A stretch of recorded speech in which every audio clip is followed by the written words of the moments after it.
Okey, kita teruskan dengan bahagian seterusnya, iaitu variance dan siap piawai. Ini video yang seterusnya, video kedua. Okey, apa yang kita nak buat? Contoh berikutnya adalah sama juga variance dan piawai bagi data tak terkumpul. Contohnya adalah hitung variance dan siap piawai bagi set data berikut. Nombornya adalah 3, 4, 5, 1, 4, 6 dan 5. Okey. Di bawah ni saya senaraikan rumus yang diperlukan, iaitu variance, mean. Satu lagi yang kita boleh pakai iaitu jumlah X. Jumlah X berapa? Jumlah X adalah X tambah X tambah X dan seterusnya bagi dengan N. Okey, X ni apa dia? Tambah X ni apa dia? Ni. 3 tambah 4 tambah 5 tambah 1 tambah 4 tambah 6 tambah 5. Saya tunjuk pada anda semua. Right, so ni saya tolakkan ke atas. Okey, saya tolakkan ke atas, tinggalkan nombornya sahaja. Maka kita nak buat adalah jumlah X. Okey, ni kaedah panjang sikit. Tak adalah panjang sangat. Saya cuma nak explainkan jumlah X tu agar anda tak silap kira. Okey, jumlah X adalah sama dengan nombor 3. La ilaha illallah. Nombor 3 tambah nombor 4 tambah nombor 5 tambah nombor 1 tambah nombor 4 tambah nombor 6 tambah nombor 5. Okey, sini jadi apa? 3, 4, 7. 7 tambah 5, 12. 12 tambah 1, 13. 13 tambah 4, 17. 17 tambah 6, 23. 23 tambah 5, 28. Okey, N dia berapa? N dia adalah 1, 2, 3, 4, 5, 6, 7. N dia sama dengan 7.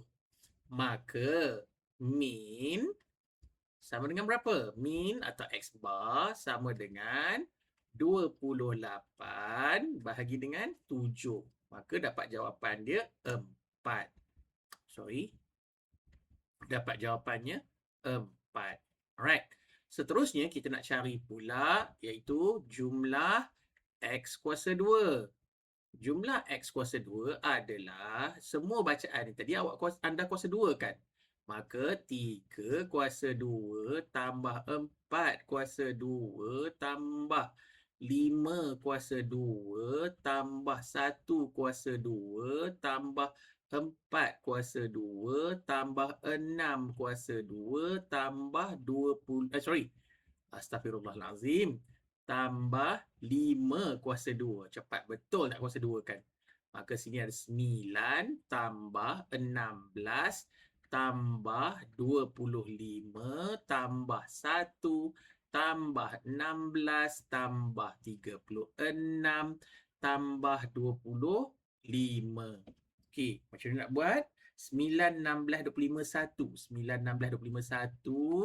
Maka clearkan 9 tambah 16 tambah 25 tambah 1. Tambah berapa lagi? Okey. 21. 21 ke? 21 ke 1? Saya tambah tadi. Saya tambah berapa? Saya tambah 1. Okey, betul. 1, 16, 36, 25. 16, 36, 25. Tambah 16 tambah 36 tambah 25. Okey, 1, 2, 8. Maka jawapannya adalah 1, 2, 8. Ini bukan jawapan Ini baru nak kira dia punya nilai-nilai penting dulu. Okey. Seterusnya, maka kita dah ada X bar, kita dah ada jumlah X kuasa 2, kita dah ada N. Maka kita cari, masukkanlah dalam variance. Jadi, nilai-nilai ini kita masukkan dalam variance. Okey, kita alihkan skrin ni ke atas. Maka formula tu masih kelihatan lagi. Okey, maka variance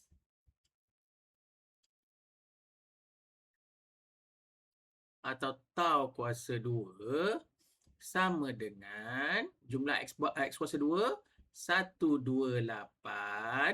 bahagi berapa N? 7.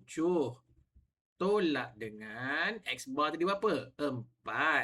Okey, kuasa 2. Maka sini dapat berapa? 128 bahagi 7. Berapa dapat? 128 bahagi 7 ya.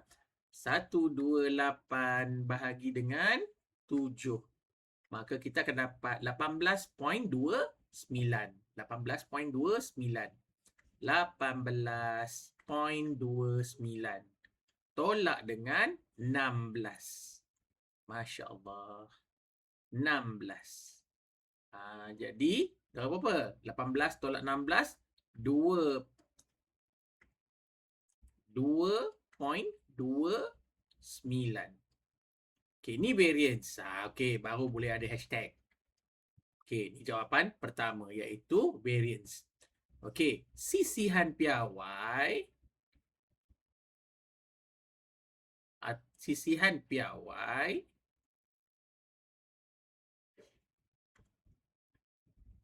ataupun dipanggil sebagai tau. Okey, tau sama dengan punca kuasa variance. Berapa variance tadi? 2.29. Okey, maka 2.29. Macam mana dapat ni? 2.29 punca kuasa 2. Kita akan dapat 1.513. Maka jawapan kita 1.51. Selesai jawapan kita. Ini adalah contoh yang kedua. Right? Okey. Kita tunggu untuk contoh berikutnya iaitu okey, tunggu ke video seterusnya lah.